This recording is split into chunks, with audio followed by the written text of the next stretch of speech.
The morning sun rose over New Geneva like it did every day. The colony on Tethys 7 was beautiful. Green hills rolled across the landscape. Children played in parks while their parents went to work. Farmers tended their crops in the fertile valleys. Scientists worked in their labs. Teachers taught in schools. It was a normal day for the 10.3 million humans who called this moon their home. Sarah Chen was walking her daughter to school when she first noticed the shadows. She looked up and saw shapes moving across the sky. At first, she thought they were clouds. Then she realized they were ships, hundreds of them. They blocked out the sun like a metal curtain being pulled across the heavens. "Mommy, what are those?" her daughter asked. Sarah did not answer. She grabbed her daughter's hand and started running. Across the colony, alarms began to sound. People stopped what they were doing and looked up. The ships were enormous. They were dark green with sharp edges, like blades cutting through the sky. On their hulls was a symbol that every human in the galaxy knew and feared. It was the mark of the Velkari Dominion. The Velkari were one of the oldest species in the galaxy. They looked like tall lizards that walked on two legs. Their scales were green and brown. Their eyes were yellow with black slits. They had ruled their corner of space for 10,000 years. They sat on the concord of civilized species, the great alliance that governed the galaxy. They believed they were superior to all other races. They especially hated humans. Humans were new to space. They had only been traveling between stars for 300 years. The Concord had never accepted them as full members. They called humans too aggressive, too unpredictable, too dangerous. But really, they were just afraid. Humans spread fast. They adapted to any world. They did not give up. And the older species did not like that. The Velkari hated humans most of all. When humans built New Geneva on Tethys 7, the Velkari were furious. They said the moon was in their territory. They said humans had no right to be there. The Concord did nothing. So the Velkari decided to do something themselves. Governor Marcus Webb was in his office when his assistant ran in. "Sir, we have a problem. A big problem." Webb looked at the screens on his wall. His face went pale. 200 Velkari warships surrounded his colony. Their weapons were pointed at the cities below. "Get me a channel to Earth," he said. "Now." "Sir, all our communications are down. They have jammed everything." "Then send a ship. Send anything. They have surrounded us. Nothing can get out." Webb sat down heavily in his chair. He was a good man. He had spent 20 years building this colony. He had watched it grow from a small outpost to a thriving world. Now he was watching it die. The screens flickered. A face appeared. It was a Velkari. His scales were dark green, almost black. His eyes were cold. He wore the uniform of a high commander. "Humans of New Geneva," the Velkari said. His voice was calm, almost bored. "I am Commander Velthos of the Velkari Dominion. You have built your nest in our territory. You have ignored our warnings. You have shown disrespect to a superior species. Today, you will learn your place." Webb grabbed his communicator. "Commander, please. We can talk about this. We can negotiate. There are children here. Families. We are not soldiers." Velthos smiled. It was not a kind smile. "We know. That is why we chose this colony. Soldiers die with honor. Civilians die with fear. The galaxy needs to see humans afraid." The screens changed. They showed views from all over the colony. The parks, the schools, the hospitals, the farms. Every screen in New Geneva showed the same thing, and then Webb realized something that made his blood run cold. This was not just being broadcast to New Geneva. This was being broadcast everywhere. Every planet, every station, every ship in the galaxy was watching. The Velkari wanted an audience. The first shots came without warning. Velkari soldiers landed in the streets. They were tall and fast. They carried weapons that glowed with green energy. They did not ask questions. They did not take prisoners. They simply started killing. Sarah Chen was hiding in a basement with her daughter and 30 other people when the soldiers found them. The door exploded inward. A Velkari stepped through the smoke. He looked at the humans huddled in the corner. He saw the children crying. He saw the parents trying to protect them. And then he raised his weapon. On Earth, in the great chamber of the United Human Assembly, every representative watched in silence. The broadcast showed everything. The soldiers going door to door. The bodies in the streets. The screams. The Velkari commanders narrating the massacre like it was a sporting event. "Watch closely," Velthos said on screen. "This is what happens to species that do not know their place. This is what happens when you expand into territory that is not yours. Remember this day. Remember what we can do. Admiral Yuki Tanaka stood at the back of the chamber. She was 62 years old. Her hair was gray and cut short. Her face was lined with years of service. She had commanded the human fleet for 15 years. She had fought pirates and rebels and alien raiders. But she had never seen anything like this. On screen, a school was burning. Children ran out, their clothes on fire. Velkari soldiers waited outside. They shot each child as they emerged. The camera zoomed in on their faces. The Velkari wanted everyone to see. Representative James Okonkwo of the African Union stood up. His hands were shaking. "We have to do something. We have to send ships. We have to stop this. Our nearest fleet is 3 days away," someone replied. By the time we get there, they all knew. By the time help arrived, everyone on New Geneva would be dead. The massacre continued for 6 hours. The Velkari were not in a hurry.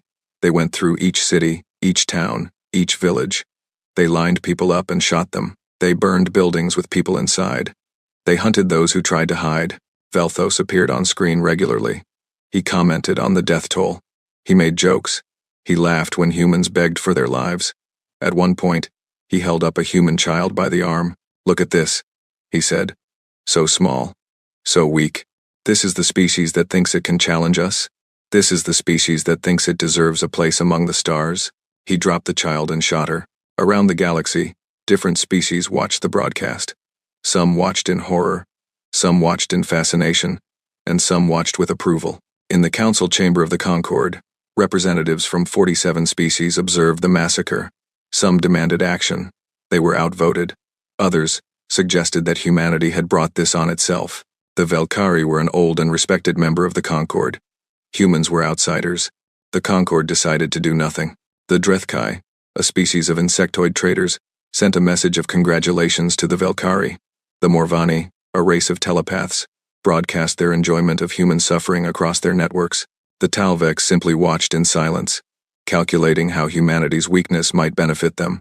No one helped. No one spoke against it. The galaxy watched 10 million humans die, and the galaxy did nothing. Governor Webb was the last to die. The Velkari kept him alive deliberately. They wanted him to see everything.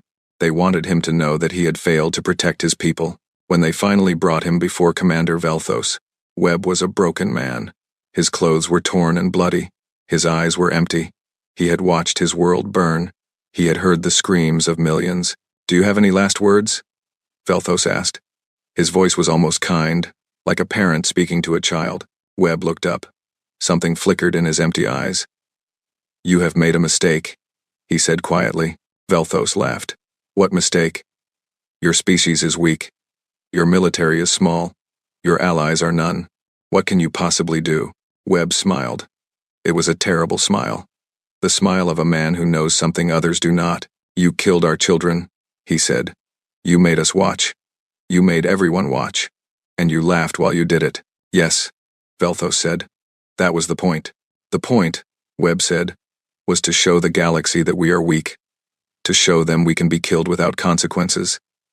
To teach us our place." "Exactly. But you made a mistake. You did not just kill us. You humiliated us. Every human in the galaxy watched their brothers and sisters die while aliens laughed. Every human child saw what you did to children just like them. Every human parent imagined their own family in those streets." Webb straightened up. Despite his injuries, despite his exhaustion, he stood tall. "You could have killed us quietly.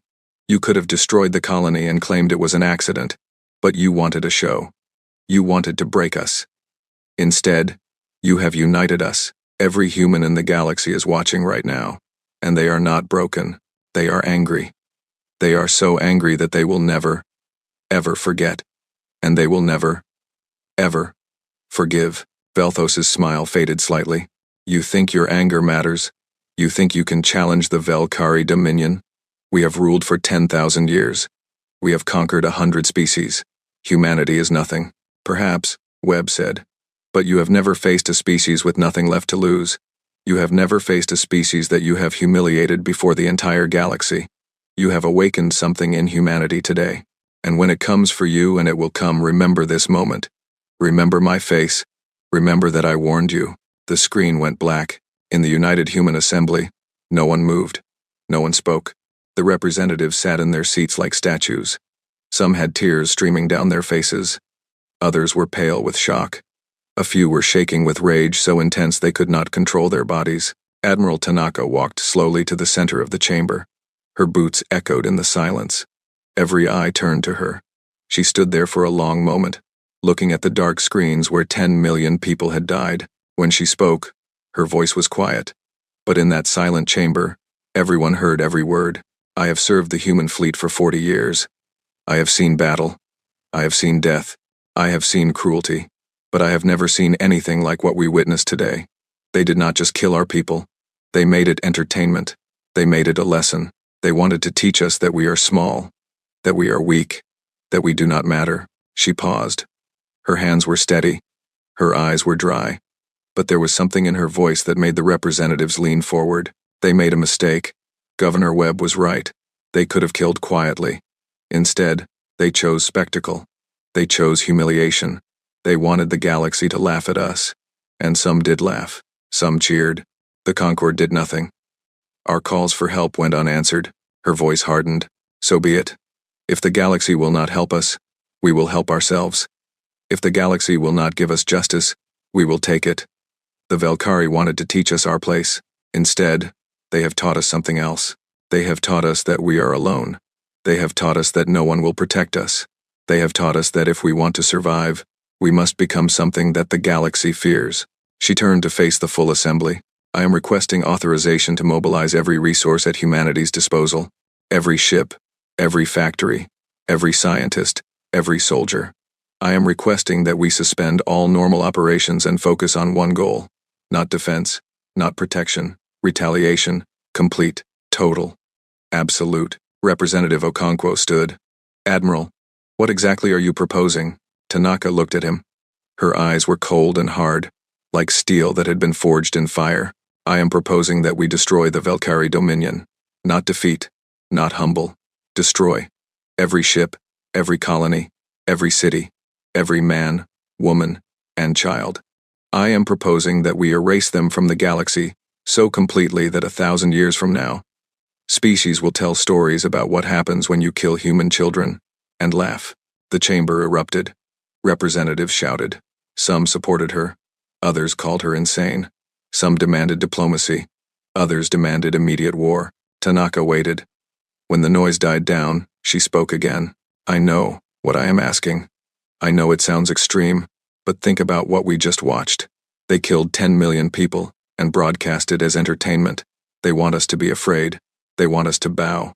They are waiting for us to send diplomats, to beg, to accept our place. Her voice dropped to almost a whisper. I say we give them something they do not expect. I say we give them silence. 1 year of silence. Let them celebrate. Let them think we are broken. And then, when they have forgotten about us, when they have moved on to their next conquest, we come for them. Not with diplomats. Not with negotiators. With everything we have, and we do not stop until there is nothing left. What about the Concorde? Someone asked. They have the largest fleet in the galaxy. If we attack the Velkari, they might intervene. Tanaka smiled. It was the same smile Governor Webb had worn in his final moments. The Concorde watched our children die and did nothing. They are cowards. When they see what we become, they will be too afraid to stop us. And if they try, she did not finish the sentence. She did not need to. The vote was held at midnight. The representatives spoke one by one. Some argued against extinction. They spoke of morality, of mercy, of being better than their enemies. But then they remembered the schools burning. They remembered the children running. They remembered the Velkari laughing. They remembered that the galaxy had watched and done nothing. The final vote was unanimous. No mercy. No survivors. Across Earth, the decision was broadcast to every city, every town, every home. Humans gathered in squares and parks, in bars and living rooms, and watched their leaders announce what was to come. Today, we witnessed a crime against humanity, the Speaker of the Assembly said. 10 million of our brothers and sisters were murdered. The galaxy watched and did nothing. Some even cheered. We called for help and none came. He paused, and his voice grew hard. So be it. If the galaxy will not protect us, we will protect ourselves. If the galaxy will not punish those who murder our children, we will punish them ourselves. From this day forward, every resource at humanity's disposal will be directed toward one goal: The complete destruction of the Valkyrie dominion. This is not revenge. This is a message to every species in the galaxy. You may think humans are weak. You may think you can kill us without consequence. Today we show you that you are wrong. Humanity remembers. And humanity repays. The broadcast ended. And across the human worlds, something changed. The grief was still there. The horror was still fresh. But now there was something else. Something cold and hard and patient. In the shipyards of Mars, engineers began drawing new designs. In the factories of Europa, production lines shifted to military output. In the academies of Luna, teachers started training soldiers. In the laboratories of Earth, scientists began building weapons that would make the galaxy tremble. No one spoke of peace. No one spoke of forgiveness. There was only one word on everyone's lips. One word that united billions of humans across dozens of worlds. Retaliation. The Valkyrie had wanted to teach humanity its place. They had succeeded beyond their wildest dreams. But the lesson humanity learned was not the one they intended. The lesson was simple. In a galaxy that would watch children burn and do nothing, survival meant becoming the thing that others feared. If mercy was weakness and cruelty was strength, then humanity would be the cruelest species the galaxy had ever seen. Commander Velthos returned to his homeworld as a hero. Parades were held in his honor. He was given medals and titles. He gave speeches about Valkyrie superiority and human weakness. He told his people that they had nothing to fear. The humans were broken. He was wrong. In the darkness of space, humanity was changing. The gentle species that had wanted nothing but peace, that had hoped for friendship with the stars, was dying. In its place, something else was being born. Something cold, something patient, something that would not stop until every Valkyrie was dead. Admiral Tanaka stood on the bridge of her command ship, looking out at the stars. Somewhere out there, the Valkyrie were celebrating. Somewhere out there, species were laughing about weak humans. Somewhere out there, the galaxy was moving on, forgetting about 10 million deaths. But humanity would not forget. Humanity would never forget. 1 year, Tanaka said quietly to herself. 1 year to prepare. And then we come for them. All of them. She turned away from the stars. There was work to do. The clock had started. For 1 year, humanity went silent. No angry speeches, no threats, no diplomatic protests. The human ambassadors withdrew from every galactic station. The trade ships stopped flying. The colony worlds went dark. It was as if humanity had simply disappeared. The Valkyrie celebrated their victory. Commander Velthos became the most famous military leader in their history. Statues were built in his honor. Songs were written about his conquest. Young Valkyrie dreamed of becoming like him, a warrior who had humiliated an entire species before the galaxy. The conquered of civilized species moved on to other matters. The humans had been a minor nuisance anyway. Now they knew their place. Some representatives joked that perhaps the Valkyrie had done the galaxy a favor. The human problem was solved. Other species watched with interest. The Drethkai sent trade offers to Valkyrie space, hoping to profit from their new power. The Morvani broadcast documentaries about the massacre, treating it as entertainment. The Talvex simply waited, calculating how the new balance of power might benefit them. No one thought about the humans anymore. They were yesterday's news. A broken species licking their wounds on the edge of the galaxy. Nothing to worry about. They were all wrong. Behind the silence, Earth was transforming into something the galaxy had never seen. Every city, every nation, every colony worked toward one goal. Not survival. Not recovery. Revenge. Admiral Tanaka stood in the underground command center beneath the mountains of Switzerland. Around her, hundreds of officers worked at their stations.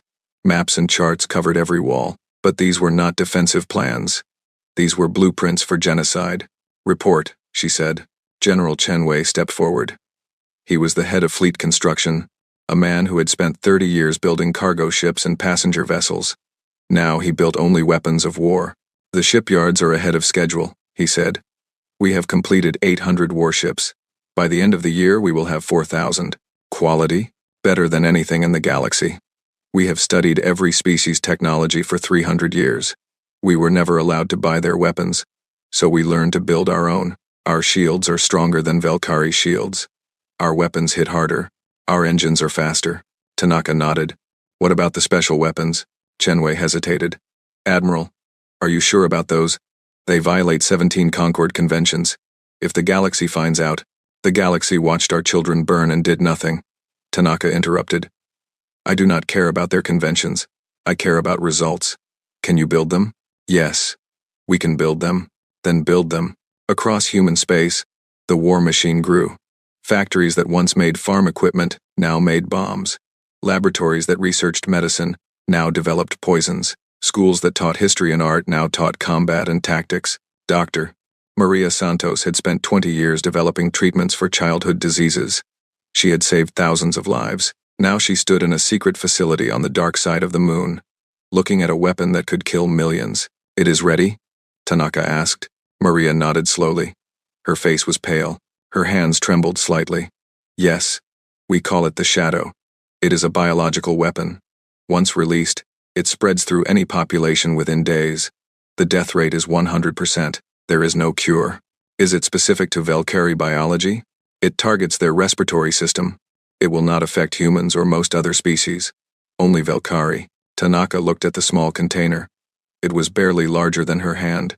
Inside was enough death to end a civilization. Make more, she said. Maria closed her eyes. When she opened them, they were wet with tears. Admiral, I became a doctor to save lives, not to end them. I know what they did to New Geneva. I saw the broadcasts. I lost my sister in that massacre. But this weapon, it will kill billions. Children. Innocent people who had nothing to do with the massacre. Did the Valkyrie spare our children? Did they care about innocence? No. But if we do this, are we any better than them? Tanaka turned to face Maria directly. Her eyes were not cruel. They were tired and sad and filled with a weight that few could understand. No, she said quietly. We will not be better. We will be worse. Much worse. And that is exactly what the galaxy needs to see. They watched our massacre and did nothing because they thought we were weak. They need to learn that attacking humanity is not just dangerous, it is suicide. If we show mercy, if we spare the innocent, other species will think they can kill some of us and negotiate later. We cannot allow that. The only way humanity survives is if every species in the galaxy knows, with absolute certainty, that attacking us means death. Not for soldiers, not for leaders, for everyone. Maria stared at her for a long moment. Then she wiped her eyes and straightened her shoulders. How many containers do you need? Thousands. Maria nodded and went back to work. In the intelligence headquarters beneath the Pacific Ocean, Colonel James Mwangi ran the largest spy network in human history. 10,000 operatives had infiltrated every corner of Valkyrie space. They posed as traders, servants, refugees, laborers. They mapped every city. They cataloged every defense system. They recorded every military base. Show me what we have, Tanaka said during her monthly briefing. Mwangi pulled up a holographic map of Valkyrie space. It showed 37 inhabited worlds, hundreds of stations, and billions of citizens. Red dots marked military installations. Blue dots marked civilian centers. Green dots marked critical infrastructure. The Valkyrie Dominion has a population of 28 billion, Mwangi said. Their military is large but spread thin across their territory. Their primary fleet, about 400 warships, is stationed at Kethvar. That is their fortress world. They believe it is unbreakable. Believe? Our operatives have found weaknesses. The station's shields have a gap during their maintenance cycle 12 hours every month. Their early warning system has a blind spot in the asteroid field at the edge of the system, and their communication network relies on 3 central hubs. If we destroy those hubs, their fleet cannot coordinate. Tanaka studied the map. What about their homeworld, Velcora Prime, the most heavily defended planet in their space? Orbital defense platforms, planetary shields, millions of soldiers. A direct assault would cost us half our fleet. That is not what I asked. I asked about the planet, the people, the cities. Mwangi hesitated. 22 billion people live there. Most are civilians, families, workers, people who had nothing to do with New Geneva. But they celebrated it. They cheered. They treated the massacre of our children as entertainment. Some did, not all. Tanaka turned away from the map. She walked to the window that looked out into the dark depths of the ocean. For a long moment, she said nothing. I used to have a granddaughter, she finally said. Her voice was soft. Her name was Yuki, like me. She was 7 years old. She loved butterflies and ice cream and stories about space explorers. She lived on New Geneva with her parents. Mwangi said nothing. There was nothing to say. I watched her die, Tanaka continued. The broadcast showed her school. I saw her run out with the other children. I saw the Valkyrie shoot her. I saw her fall. And I heard Commander Velthos laugh. She turned back to face Mwangi. Her eyes were dry but burning with something that went beyond grief. I do not care about innocence anymore. I do not care about mercy. I do not care about what the galaxy thinks or what history says about us. The only thing I care about is making sure that no human child ever dies like that again. And the only way to ensure that is to make the price of attacking us so terrible, so complete, that no species would dare. Mwangi nodded slowly. What do you need from me? Everything. I need to know where every Valkyrie sleeps. I need to know where they work, where they eat, where they hide. When we come for them, I want no survivors. Not because I hate them, though I do, but because the galaxy needs to see what happens when you cross humanity. They need to see extinction. The year passed slowly. To the galaxy, it seemed like nothing was happening. Human space was quiet. Human ships did not fly. Human voices did not speak on galactic channels. But behind the silence, millions worked without rest. Young men and women trained for war. They learned to fight in space and on land. They learned to pilot ships and fire weapons. They learned to kill without hesitation and die without fear. They were called the Revenant soldiers who had already accepted death and wanted only to take as many enemies with them as possible. Scientists developed weapons that the galaxy had never imagined. Ships that could appear from nowhere and disappear again. Bombs that could crack planets. Poisons that could kill billions. Machines that could hack any system and take control of any network. Engineers built the Black Armada. 4,000 warships, each one painted in the color of mourning. Their names were all taken from the massacre ships called New Geneva. Burning children. Never forget. No mercy. Every pilot, every gunner, every engineer carried the memory of what had been done. And through it all, Admiral Tanaka watched and planned. She did not sleep more than 3 hours a night. She did not take vacations or rest days. She reviewed every report, approved every design, questioned every officer. She was building the most devastating military force in galactic history, and she would not allow a single mistake. Near the end of the year, a Concord ambassador requested permission to visit Earth. His name was Veldorian, and he was a Talvex, a tall, thin species known for their diplomatic skill. The Concord wanted to discuss reintegration. They wanted to know if humanity was ready to rejoin the galactic community. Tanaka almost refused. But then she realized that a visit could be useful. The Talvex were good at reading people.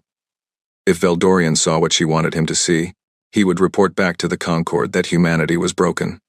It would make the coming war easier. She greeted him in the ruins of New York City.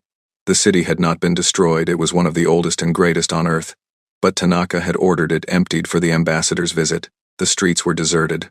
The windows were dark. The only sound was the wind blowing through empty canyons of steel and glass. "Ambassador," Tanaka said. Her voice was flat and tired. "Welcome to Earth." Veldorian looked around with his large, dark eyes. The Talvex had no facial expressions that humans could read, but his body language showed discomfort. "Admiral Tanaka, thank you for receiving me. I must say, I expected more activity. Our people are grieving. They do not wish to see strangers. Of course, the New Geneva incident was unfortunate." Tanaka's eye twitched slightly at the word incident, but she kept her voice calm. "Yes, 10 million dead. We are still counting the bodies." Veldorian made a gesture that might have been sympathy. "The Concord wishes to extend its condolences. We also wish to discuss humanity's future in the galactic community. There are concerns that your species may be withdrawing. We are merely recovering. It takes time to heal from such a wound." They walked through the empty streets. Veldorian saw humans occasionally pale, thin figures who shuffled along with their heads down. They did not look up when the ambassador passed. They seemed defeated, broken. "I have heard reports," Veldorian said carefully, "that humanity is building warships, that your military production has increased dramatically." Tanaka shrugged. "We must be able to defend ourselves. The massacre taught us that the Concord will not protect us. We do not wish to be victims again. The Valkyrie believe you may be planning retaliation. The Valkyrie killed 10 million of our people and laughed. They can believe whatever they wish. We are not planning anything except survival." Veldorian studied her carefully. He was trained to read deception. He was one of the best diplomats in the Concord. And what he saw was a tired, grieving woman leading a defeated species. The humans were building ships, yes, but they were building them to hide behind. They were not planning war. They were planning to cower in their corner of the galaxy and hope no one attacked them again. That is what he reported to the conquered. That is what he believed. He was executed for incompetence 3 months later. The year ended on a cold December night. In the underground command center, Admiral Tanaka gathered her top officers for the final briefing. The room was dark except for the glow of holographic displays. "Report," she said. General Chenwei stepped forward. "The Black Armada is complete. 4,200 warships, fully armed and crewed. Every ship carries enough firepower to destroy a planet." Colonel Mwangi was next. "Intelligence operations are complete. We have detailed maps of every Velkari world. We know their defensive positions, their patrol routes, their communication networks. We have operatives in place to sabotage their systems at your command." Dr. Maria Santos spoke quietly. "The biological weapons are ready. We have enough shadow containers to sterilize every Velkari world. Once deployed, the extinction will be complete within 30 days. Tanaka listened to each report in silence. When they were finished, she stood and looked at the holographic map of the galaxy. The Velkari territory glowed red at the center. "Tomorrow, we begin," she said. "Operation Remembrance. The complete destruction of the Velkari Dominion. No negotiations, no mercy, no survivors." She turned to face her officers. These were men and women who had dedicated their lives to building the instruments of extinction. They had sacrificed their sleep, their families, their morality for this moment. "I want to be clear about what we are doing," she continued. "We are not just going to war. We are going to commit genocide. We are going to kill billions of people, most of whom had nothing to do with New Geneva. We are going to become the thing we hate. And when it is over, the galaxy will never see humanity the same way again." She paused. Her voice softened slightly. "If anyone wishes to resign, you may do so now. I will not blame you. What we are about to do goes against everything we were taught, everything we believed, but I believe it is necessary. The galaxy will only respect strength, and the only way to ensure humanity's survival is to show them a strength so terrible that no one will ever challenge us again."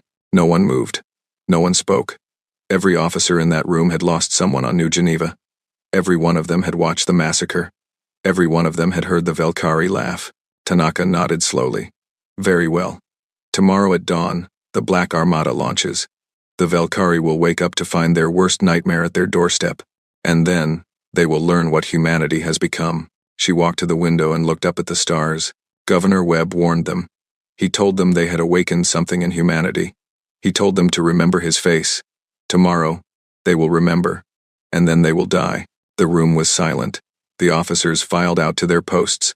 The machines of war hummed with power. The ships stood ready in their docks, and somewhere in the darkness of space, 28 billion Velkari slept peacefully, dreaming of their glory and their power and their superiority. They did not know that death was coming. They did not know that in a few short hours, their species would begin its journey toward extinction. They had wanted to teach humanity its place. Tomorrow, they would learn their own. The silence was about to end. And when it did, the galaxy would learn what happened when humanity stopped talking and started killing. Admiral Tanaka stood alone in the darkness, watching the stars. She thought about her granddaughter. She thought about 10 million people who had died screaming. She thought about a galaxy that had watched and done nothing. "Soon," she whispered. "Soon." And then she went to bed for the last time before war. Tomorrow, the Velkari would burn.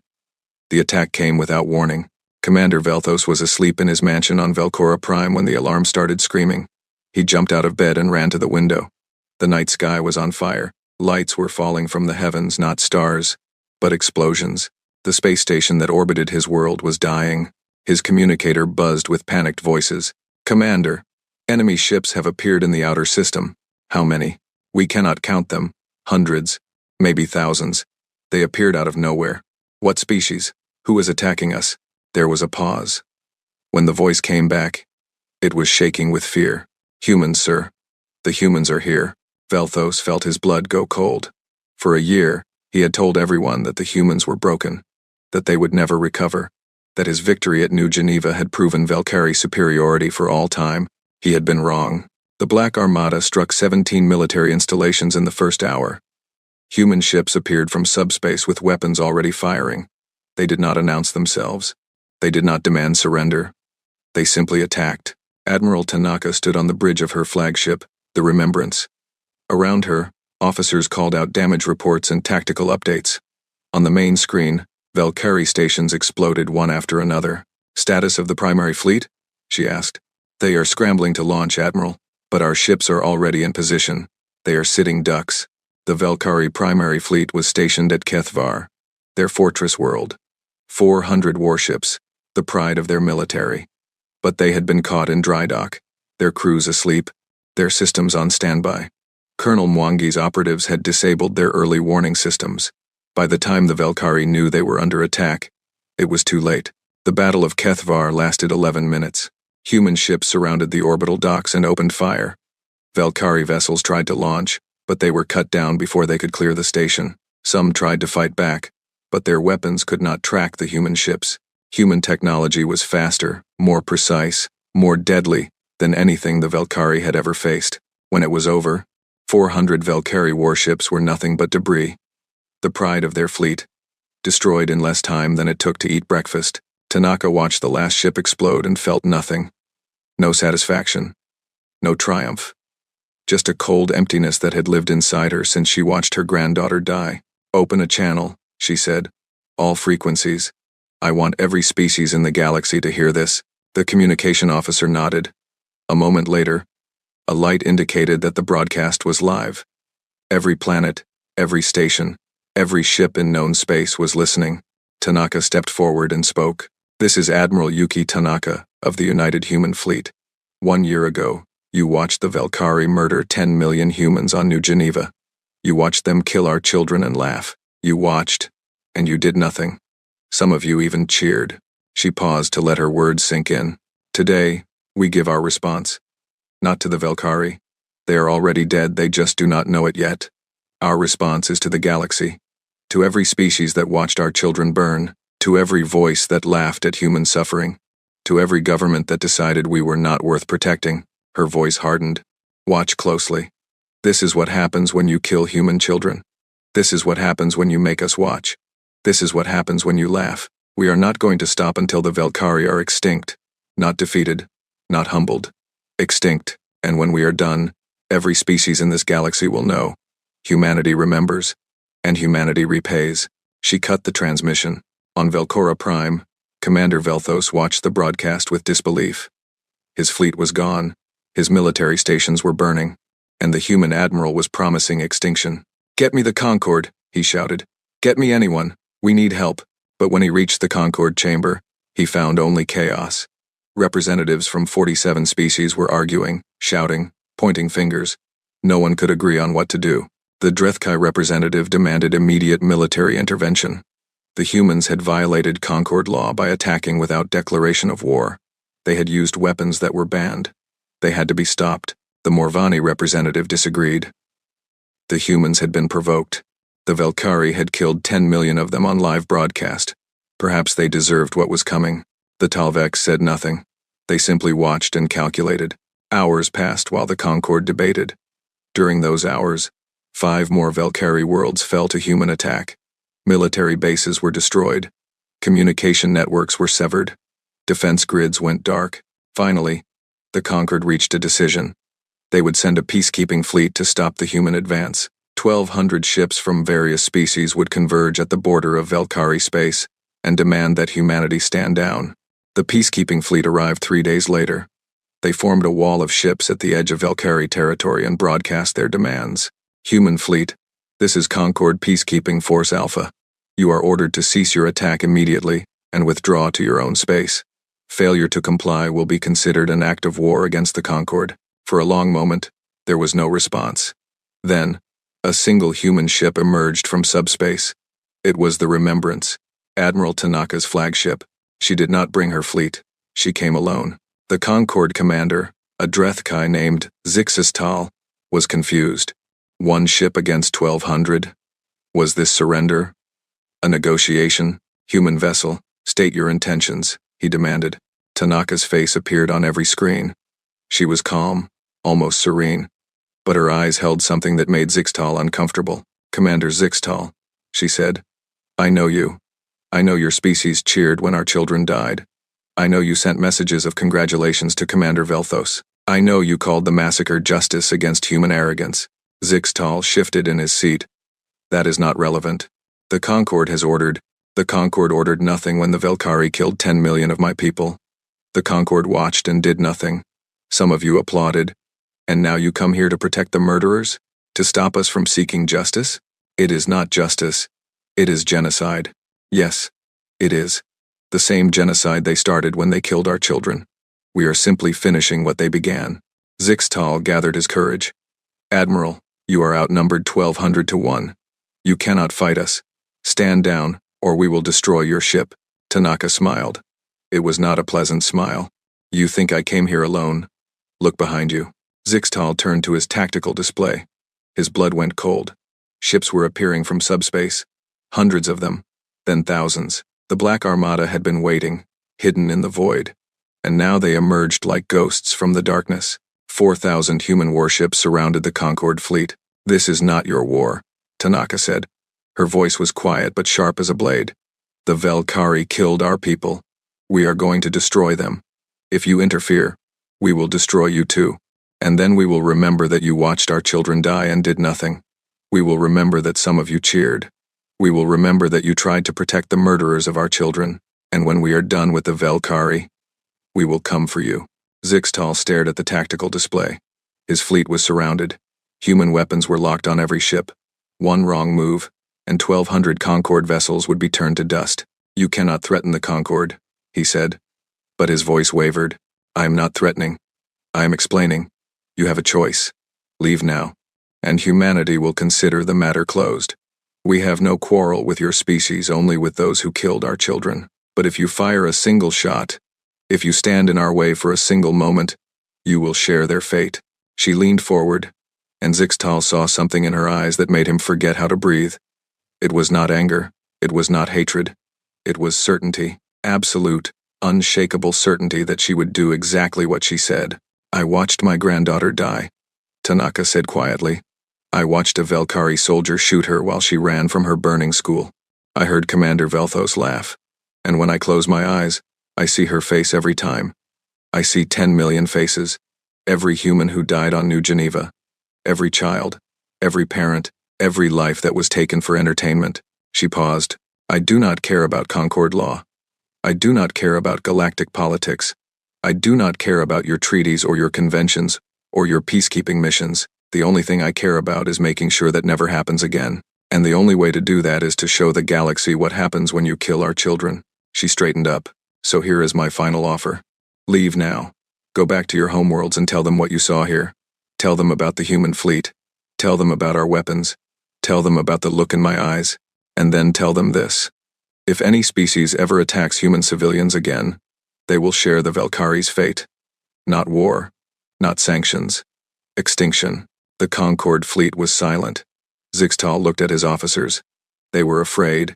He could see it in their eyes. They had come to enforce galactic law, and instead they had found themselves surrounded by the instruments of extinction. Your orders? His second-in-command whispered. Zixtal thought about the Velkari. He thought about the massacre broadcast. He remembered watching it with his colleagues. He remembered laughing.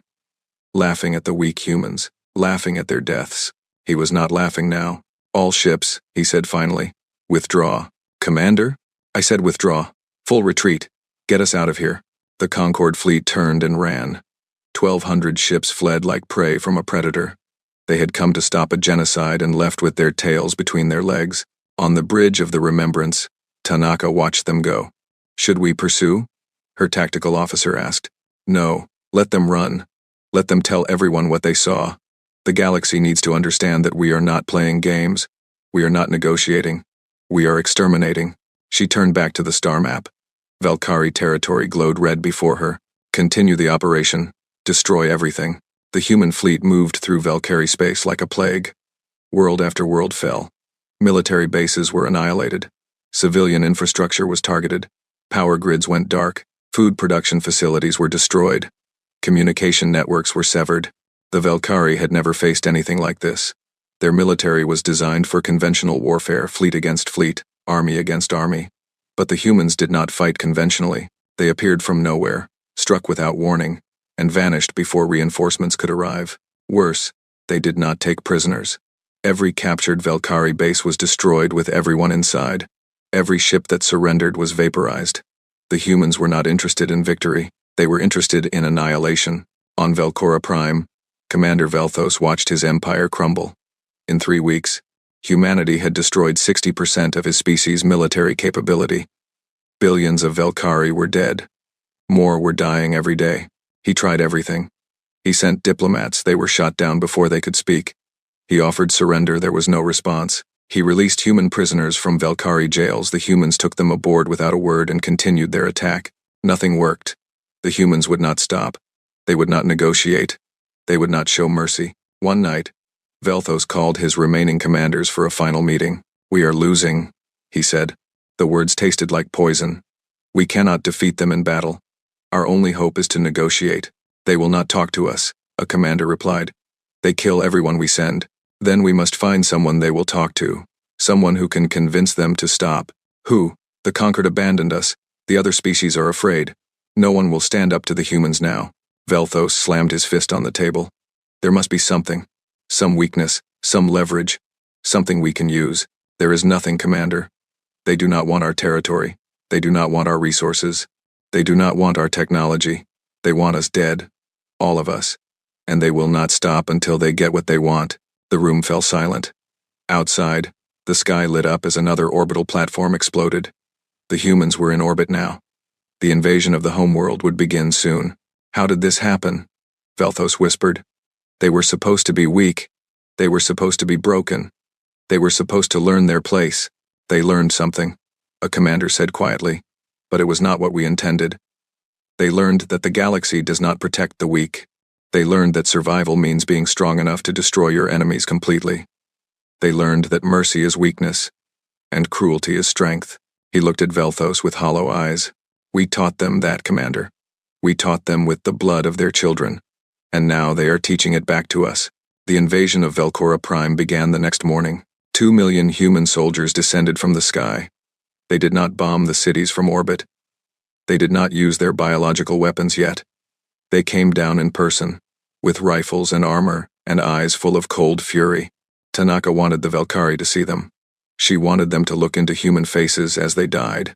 She wanted them to understand that this was not technology killing them, it was people. People who had lost everything and had nothing left but rage. The ground war was brutal. The Velkhari fought desperately, but they were outmatched. Human soldiers moved through their cities like shadows. They did not accept surrenders. They did not take prisoners. They simply killed, block by block, street by street, house by house, and everywhere they went, they broadcast the New Geneva massacre. On every screen, every device, every surface, the images played on repeat. Velkhari citizens watched their own soldiers killing human children, watched Commander Velthos laughing, watched the galaxy do nothing. "This is why," the broadcast said. "This is why you die." Tanaka landed on Velkhora Prime on the 3rd day. She wanted to be there in person. She wanted to see the end with her own eyes. She walked through the ruined streets of the capital city, surrounded by her guards. Velkhari bodies lay everywhere. Some were soldiers, many were not. Men, women, children all dead. The smell of burning filled the air. A young officer walked beside her. His name was Lieutenant Kenji Sato. He had been born on New Geneva and had escaped on one of the last evacuation ships before the massacre. His entire family had died. "Admiral," he said quietly, "we have captured Commander Velthos. He is asking to speak with you." Tanaka stopped walking. For a moment, she stood perfectly still. "Where is he?" "The Grand Chamber, where they used to hold their government meetings." Tanaka nodded slowly. "Take me to him." The Grand Chamber had once been magnificent. High ceilings, beautiful artwork, symbols of Velkhari power and history. Now it was a ruin. The ceiling had collapsed. The artwork was burned. The symbols were shattered. In the center of the room, on his knees, was Commander Velthos. He looked nothing like the proud warrior who had broadcast the massacre. His scales were dull. His eyes were empty. His uniform was torn and stained with blood. The war had broken him. Tanaka stopped 10 feet away and looked at him. "You asked to speak," she said. "Speak." Velthos raised his head. When he spoke, his voice was a whisper. "Please, stop. We surrender. We will give you everything. our territory, our resources, our technology. We will become your servants, your slaves, anything you want. Just please, stop killing us." Tanaka studied him for a long moment. Then she walked closer, until she was standing right in front of him. "Tell me something, Commander. Do you remember my granddaughter?" Velthos blinked. "What?" "Her name was Yuki. She was 7 years old. She was in the school that your soldiers burned. I watched her die on your broadcast. Do you remember her?" I do not know who."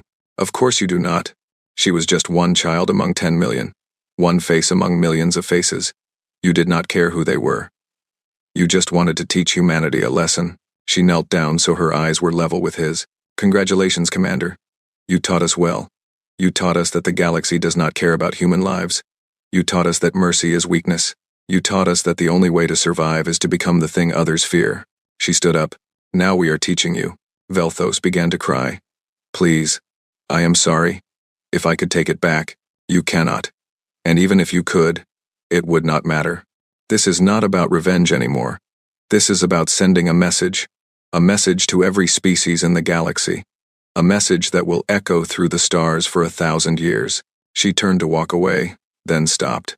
"You wanted the galaxy to see what happens when you challenge the Valkyrie. Well, Commander, the galaxy is still watching. And now they are going to see what happens when you challenge humanity." She left him there, weeping on the floor of his broken empire. Outside, the war continued. And in the distance, human ships prepared to release the final weapon, the one that would end the Valkyrie forever. The final stage of the war was the most brutal. 6 months into the campaign, the Valkyrie Dominion was dying. 60% of their population was already dead. Their military was destroyed. Their infrastructure was ruins. Their government had collapsed. But billions of Valkyrie remained, crowded onto their homeworld in a handful of surviving colonies. They believed they might survive. They believed the humans would eventually stop. They believed that someone would save them. They were wrong. Admiral Tanaka stood in her command center aboard the Remembrance. Around her, holographic displays showed the remaining Valkyrie populations. 9 billion on Velcora Prime, 3 billion scattered across the remaining colonies, 12 billion souls waiting to die. General Chenwei stood beside her. His face was tired. He had not slept properly in months. "We have them surrounded," he said. "Velcora Prime is blockaded. Nothing gets in or out. The remaining colonies are isolated. They have no way to fight back. What are their conditions? Bad, very bad. We destroyed their food distribution networks. We cut their power grids. They are starving and freezing. Disease is spreading through their refugee camps, even without our direct intervention. Millions are dying every day." Tanaka nodded slowly. "That is not enough." Chenwei hesitated. "Admiral, we have killed billions. We have broken their civilization. Surely that sends the message we wanted." "No. The message is not complete until they are gone. All of them." She turned to face him. "General, I understand your hesitation. I share it. What we are doing is monstrous. History will call us murderers, and history will be right. But if we stop now, if we show mercy, other species will think they can kill some of us and negotiate later. They will think humanity has limits. They will test those limits." She pointed to the display showing Velcora Prime. 9 billion Valkyrie live there. If we spare them, they will rebuild. In 100 years, they will be strong again. In 200 years, they will remember what we did, and they will want revenge. And their children will grow up hating us. The cycle will never end. So we kill them all? Even the children? Especially the children. The children will grow up to become soldiers who hate us. They will become scientists who build weapons to use against us. They will become leaders who dream of vengeance. The only way to end this is to make sure there is no one left to seek revenge. Chenwei closed his eyes. When he opened them, they were filled with pain. "I became a soldier to protect people, not to slaughter them. I know. And when this is over, you can hate me. You can curse my name. You can tell your grandchildren that Admiral Tanaka was a monster. But you will have grandchildren. Because we will have made humanity safe. Because no species will ever dare to attack us again. The price of our security is our souls, and I am willing to pay that price." She turned back to the display. "Begin the final phase." "And General?" "Yes, Admiral. Do not use the biological weapons yet. I want the ground troops to finish the job. I want the Valkyrie to see human faces as they die. I want them to know that this was done by people, not machines. I want them to understand that every human on this ship, every soldier on the ground, every pilot in the sky, made a choice to destroy them. Not because we had to, because they made us want to. The invasion of Velcora Prime entered its final weeks. Human soldiers moved through the cities with grim efficiency. They went block by block, building by building, room by room. Every Velcari they found was killed. Soldiers who surrendered, civilians who hid, children who cried. Lieutenant Kenji Sato led one of the ground teams. He was 23 years old. Before the war, he had wanted to be a teacher. Now he was a killer. His team entered a residential building on the outskirts of the capital. The power was out. The hallways were dark. Their flashlights cut through the shadows, revealing walls covered in Velcari script that none of them could read. Movement on the third floor. A soldier whispered. They climbed the stairs slowly, weapons ready. At the end of the hallway, they found a closed door. Kenji signaled his team to take positions, then kicked it open. Inside was a family. A male Velcari stood in front of his wife and 2 children, his arms spread wide as if that could protect them. The children were small, barely half Kenji's height. Their yellow eyes were wide with terror. Please, the father said. His voice trembled. They are children. They have done nothing. Kenji stared at them. His rifle was raised. His finger was on the trigger. Behind him, his team waited for his order. He thought about New Geneva. He thought about his little sister, who had been 9 years old when she died. He thought about the broadcasts that showed Velcari soldiers laughing as they shot children. These children were not those soldiers. They were innocent. They had not killed anyone. They had not laughed at human suffering. But their parents had watched the broadcasts. Their grandparents had celebrated the massacre. Their species had treated human deaths as entertainment, and if he let them live, they would grow up. They would remember this night. They would remember the human soldier who killed their father but spared them. And one day, they might come for revenge. The cycle would never end, unless someone ended it. Kenji's jaw tightened. His eyes grew cold. The last traces of the young man who had wanted to be a teacher disappeared. He pulled the trigger. When it was over, his team moved on to the next building. None of them spoke. None of them looked at each other. They did their job in silence, like machines. Later that night, sitting alone in his quarters, Kenji stared at his hands. They were covered in green blood. He had killed 17 people today. Soldiers, civilians, children. He had lost count of how many he had killed since the war began. He wondered if he would ever be able to forget their faces. He wondered if he would ever be able to sleep without hearing their screams. He wondered if there was anything left of the person he had been before. He did not have answers. He only had more killing to do tomorrow. Admiral Tanaka visited the surface every few days. She wanted to see the war with her own eyes. She wanted to bear witness to what she had ordered. One afternoon, she walked through a destroyed city that had once been home to 3 million Velcari. Now it was empty.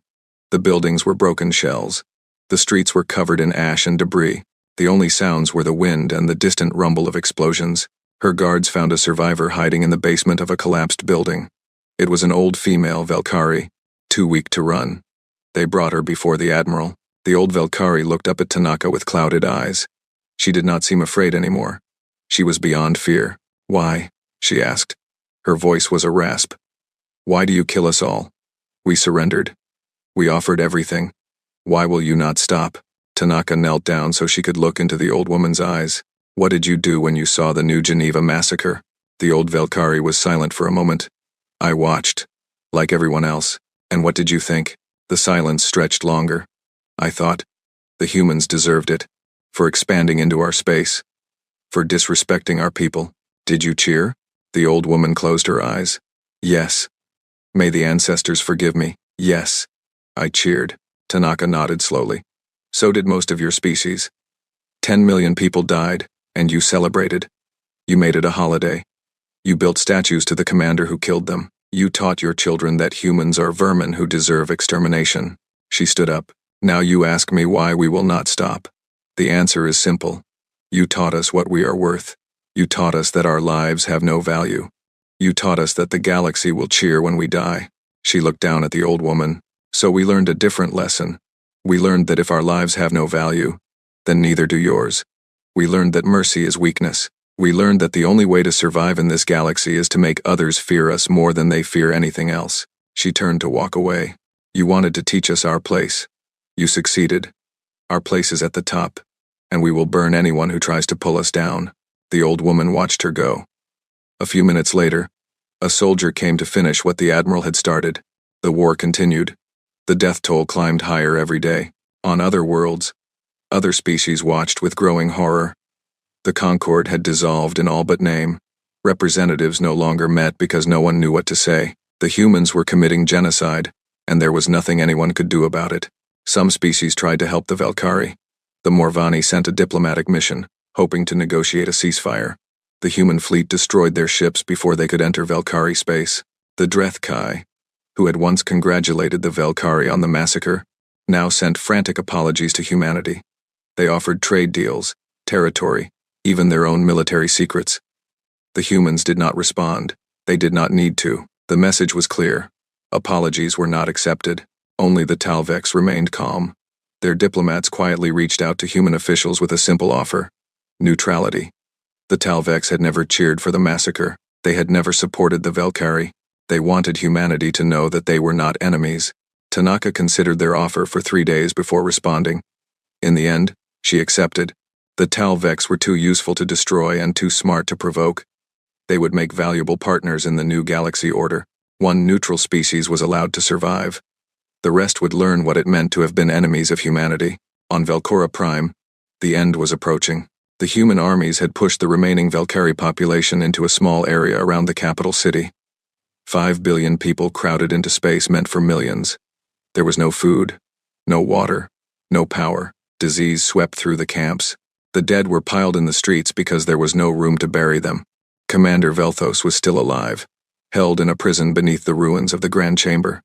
Tanaka had kept him alive deliberately. She wanted him to see the end. She visited him one last time on the final day. Velthos looked like a skeleton. His scales had turned gray. His eyes were empty. He had not eaten in days. He no longer had the strength to stand. "It is almost over," Tanaka said. "Tomorrow, we release the shadow. Your species will be extinct within a month." Velthos raised his head slowly. "Why? You have won. You have destroyed us. Why must you kill everyone? Because winning is not enough. I told you before, this is a message. The galaxy needs to see what happens when you kill human children. They need to see total extinction. They need to know that there is no negotiation, no surrender, no mercy, only death. We are already destroyed. We are no threat. Not yet. But if I spare the survivors, they will rebuild. They will remember. They will come for revenge. The cycle will continue forever." She shook her head. "I am tired of cycles. I am tired of endless wars and revenge and counter-revenge. The only way to break the cycle is to make the cost so terrible that no one ever starts it again. Your species will be the example. For the next 1,000 years, when other species think about attacking humanity, they will remember what happened to the Valkyrie, and they will be afraid." Velthos was silent for a long moment. Then he spoke in a voice barely above a whisper. "You are not human anymore. You are something else. Something we created. Yes, you created us. You took a species that wanted peace and taught them to be monsters. You killed our children and laughed, and now you cry when we return the favor. But it is too late for tears. It was too late the moment you fired the first shot at New Geneva." She turned to leave. "Wait," Velthos said. "Please, grant me one last request." Tanaka stopped but did not turn around. "Let me die fighting. Let me die with a weapon in my hand. Do not let me die sick and starving in this cell." For a moment, Tanaka was still. Then she nodded slowly. "Very well. Tomorrow, before the shadow is released, you will be given a weapon. You may fight to the end. I grant you that much dignity." She walked out of the cell without looking back. That night, Tanaka stood alone on the observation deck of the Remembrance. Below her, Velcora Prime glowed faintly in the light of its dying sun. 5 billion people were down there, waiting to die. She thought about what Velthos had said. "You are not human anymore. You are something else." He was right. She knew he was right. The woman she had been before New Geneva was dead. She had died alongside her granddaughter, alongside 10 million others. What remained was something cold and hard and terrible, but it was also strong. Strong enough to protect humanity. Strong enough to make the galaxy afraid.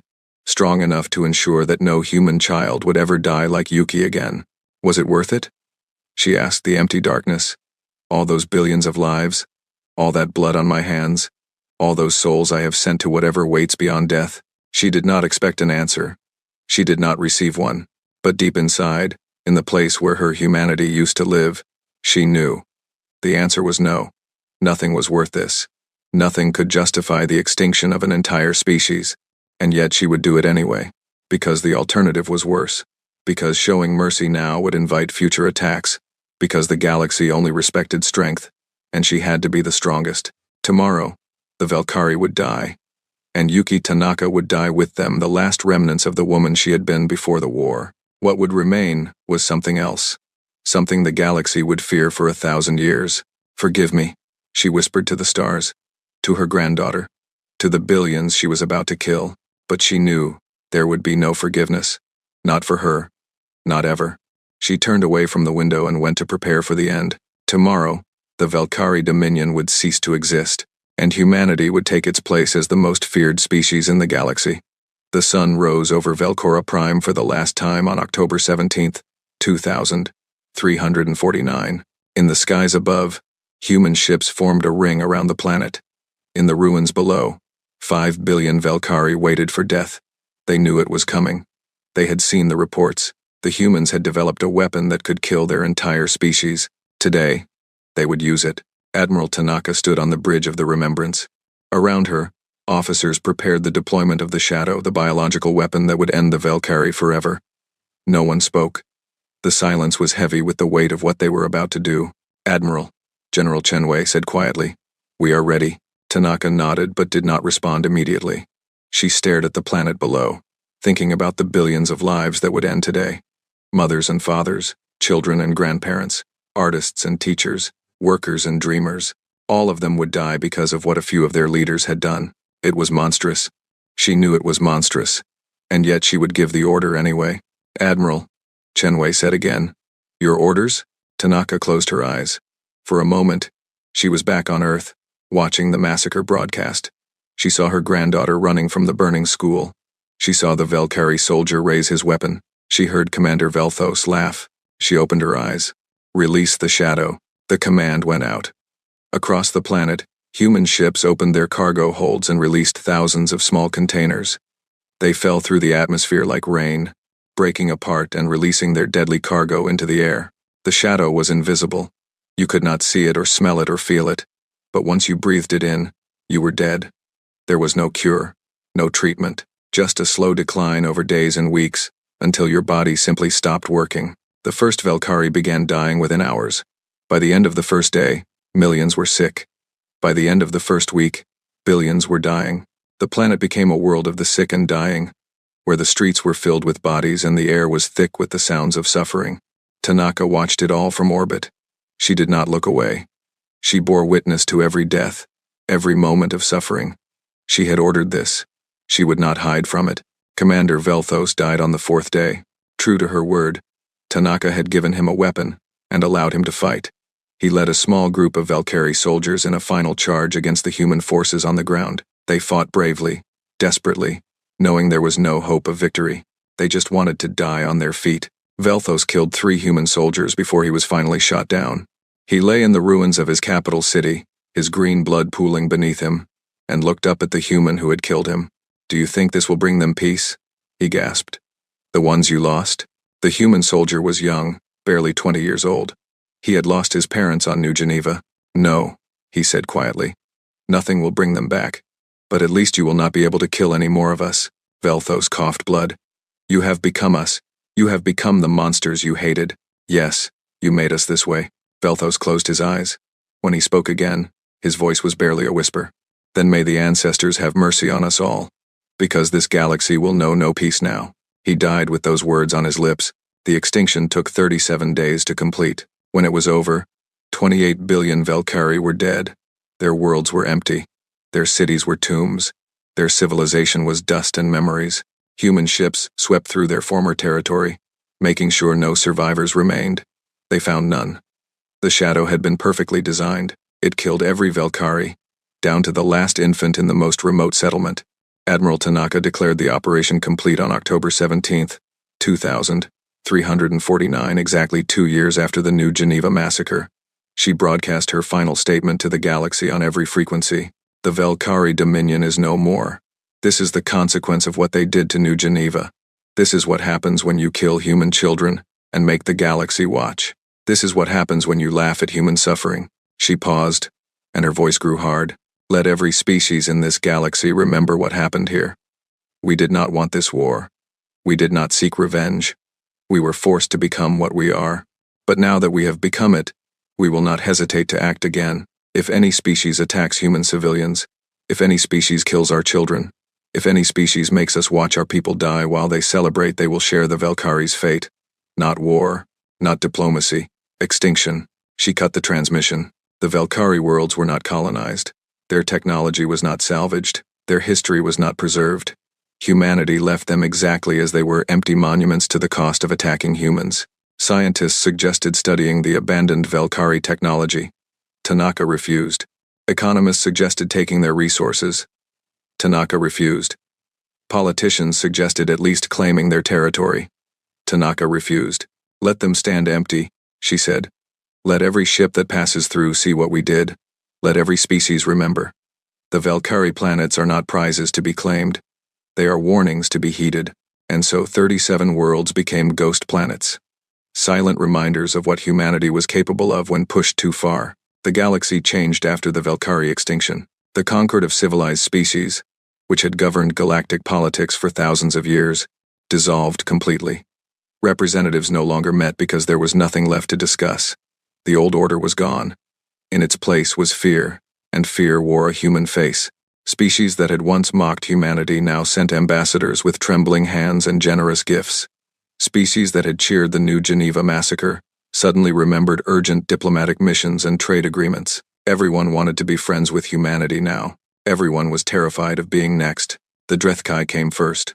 Their representatives arrived on Earth wearing mourning clothes and carrying records of every Drethkai who had supported the Velkari.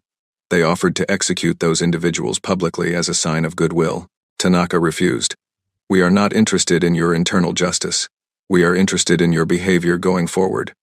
Treat humanity with respect, and we will have no quarrel. Repeat the mistakes of the Velkari, and you will share their fate. The Drethkai went home and began teaching their children about the dangers of angering humans.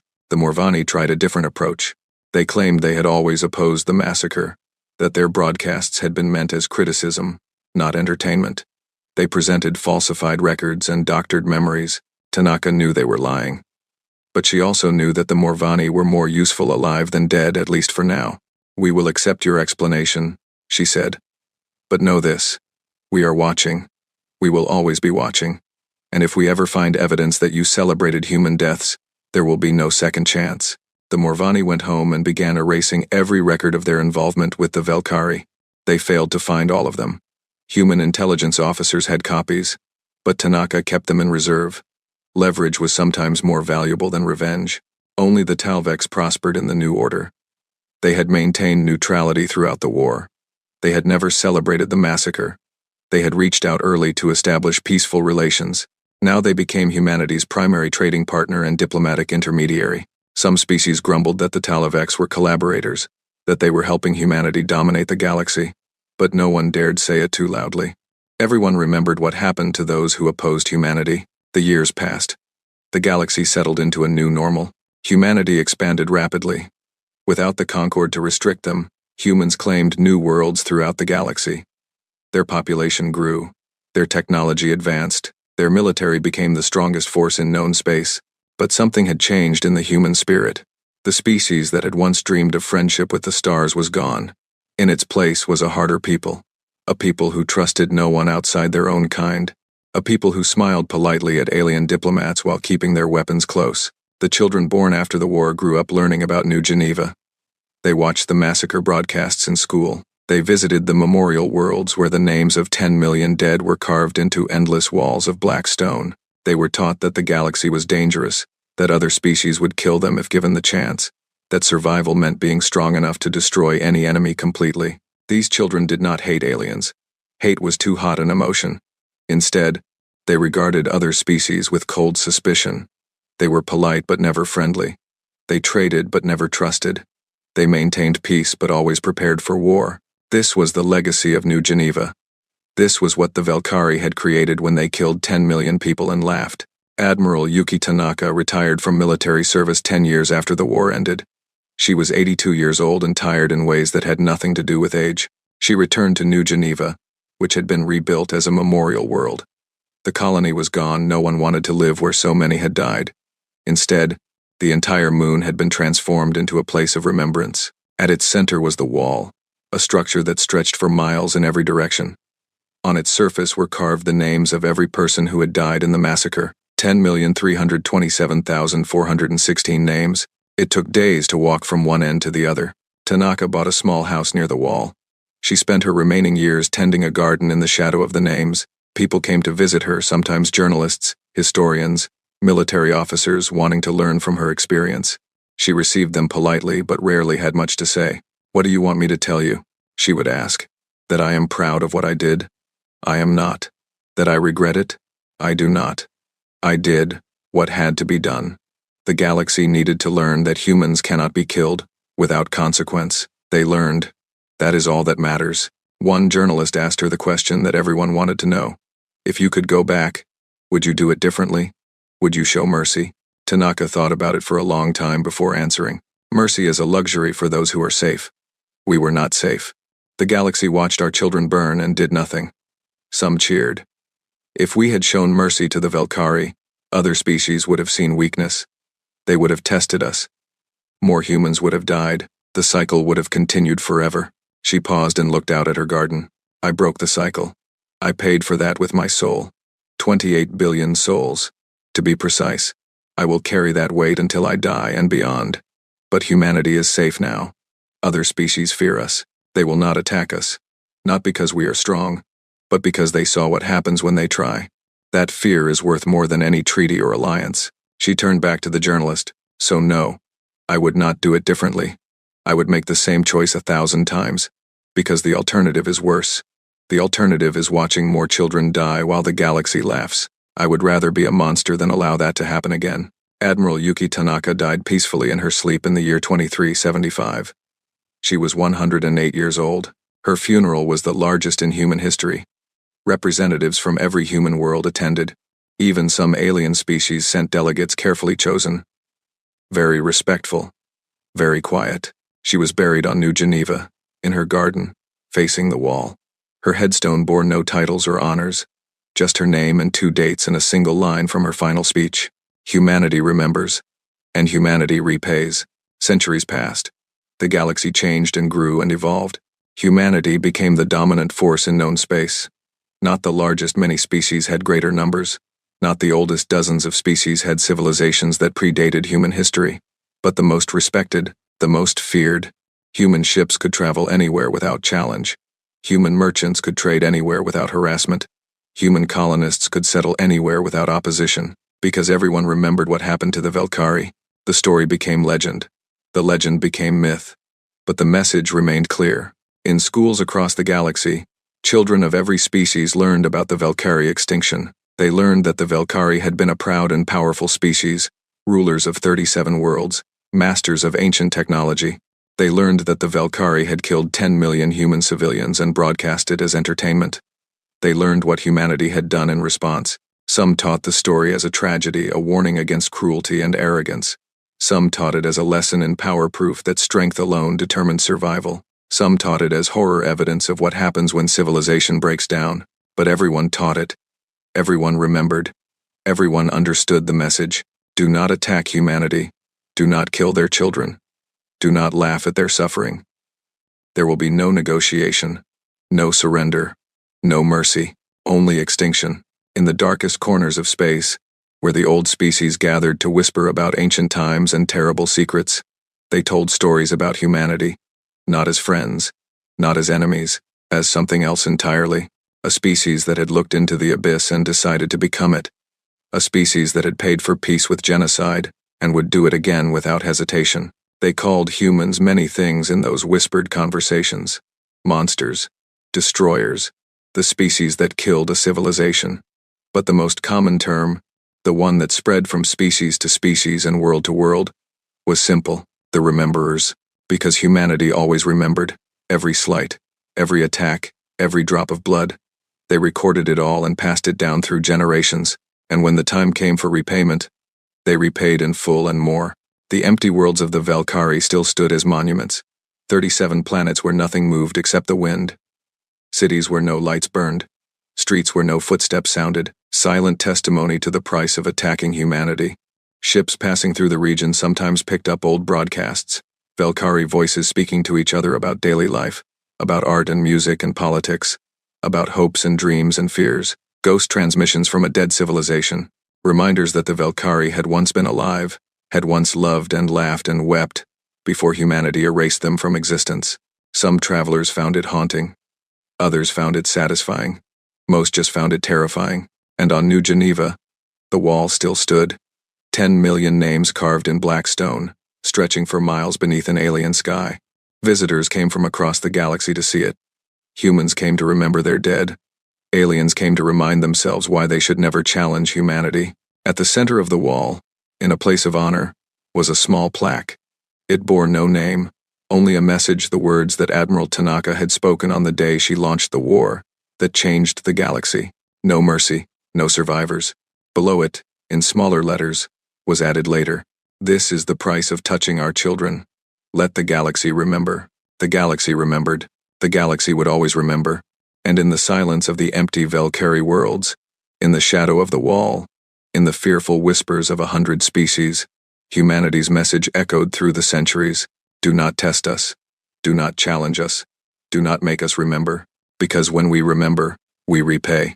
And we never forget. Never.